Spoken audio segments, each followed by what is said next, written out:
so much, Blanca, for the introduction and for organizing this fantastic event.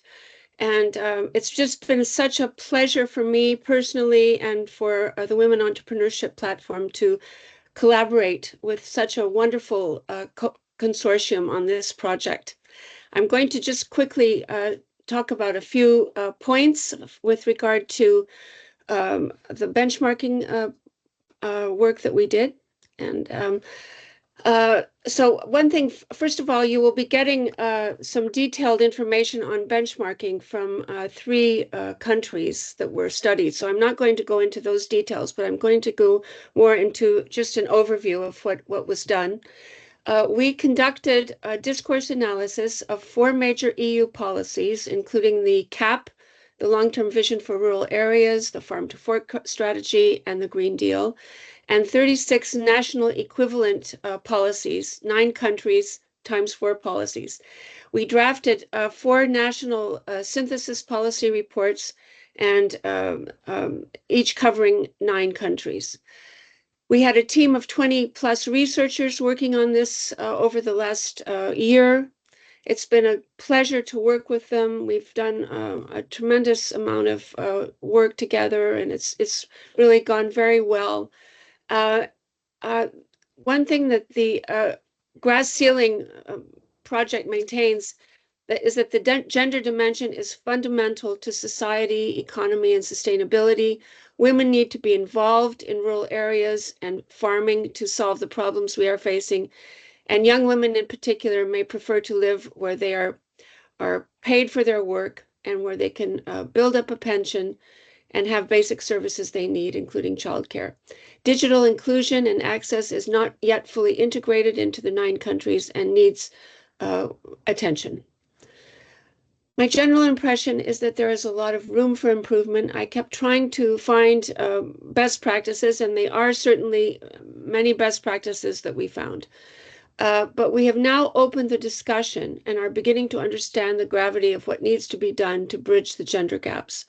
And our feeling is that if we don't make strides in supporting more women farmers and rural women entrepreneurs, there are severe consequences in terms of supporting gender imbalance and social consequences for rural areas. Genders to gender equality, I can provide a much longer list. I picked out some of the maybe more obvious ones. Lack of recognition about the depth of the problem of gender equality in the policies and its severity and the need to coordinate actions to solve it. Intentions or mentions may be present about equality for women, but there is a specific lack of implementing plans to achieve change. Lack of clear goals and objectives, measurable targets, and lack of follow-up. So policies may mention things, but they just don't follow through to actually do something.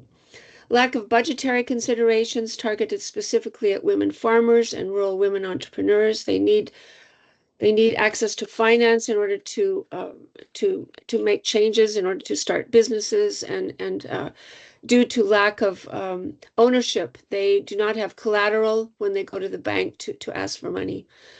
Lack of detailed planning and coordination. Lack of gender-specific objectives, where women's issues are bundled into other issues and where they are actually unrecognizable or forgotten. No definition is made of how much priority is given to them. Gender issues are sometimes put in a separate chapter of the policy where they are typically forgotten or deemed low priority, which takes them out of the mainstream policy. And there are many, many more that we could mention. We asked each of the country coordinators to put together a list of the problems and the actions that need to be taken. So we have probably at least 100 of these type of issues raised and how they could be solved or at least helped. Now, the next steps, I'm with the Women Entrepreneurship Platform. We are an advocacy organization based in Brussels for advocating on behalf of women entrepreneurs from all walks of life. And when we see the importance of women farmers and their needs, their to contribute to rural communities, to the family farm. We believe that it's such an important issue that a strategy should be created to enable an environment for business and the way forward to support women in entrepreneurship in the best way possible. There's also a need for an EU strategy as a measure to ensure that country strategies do not get overturned when a new government comes into power.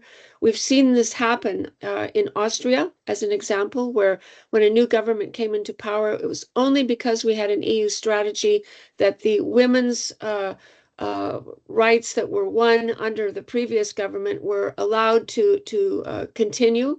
So we believe a strategy, a country strategy, and an EU strategy are necessary to make progress in this very important area of women farmers and rural and women entrepreneurs. And we have the example of the Croatian women's entrepreneurship strategy, which is an excellent model, one of the few in the world. And we think we need to think more strategically along these lines to realize benefits. And WEP has been in touch in general with the International Labor Organization about this topic, the need for strategies for women entrepreneurs.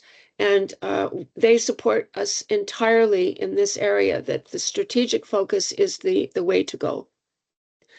Next step, how do you make a strategic policy, strategic action? You create a task force, and in this case, we believe a multidisciplinary and cross-sector task force are necessary to bring the experts together from different fields, from agribusiness, from small and medium enterprises, gender studies, digital information, and together this task force could encourage new solutions. This model would also help to bridge policy and practice. So those are my short conclusions, and I'm looking forward to talking to you more on this topic. Thank you.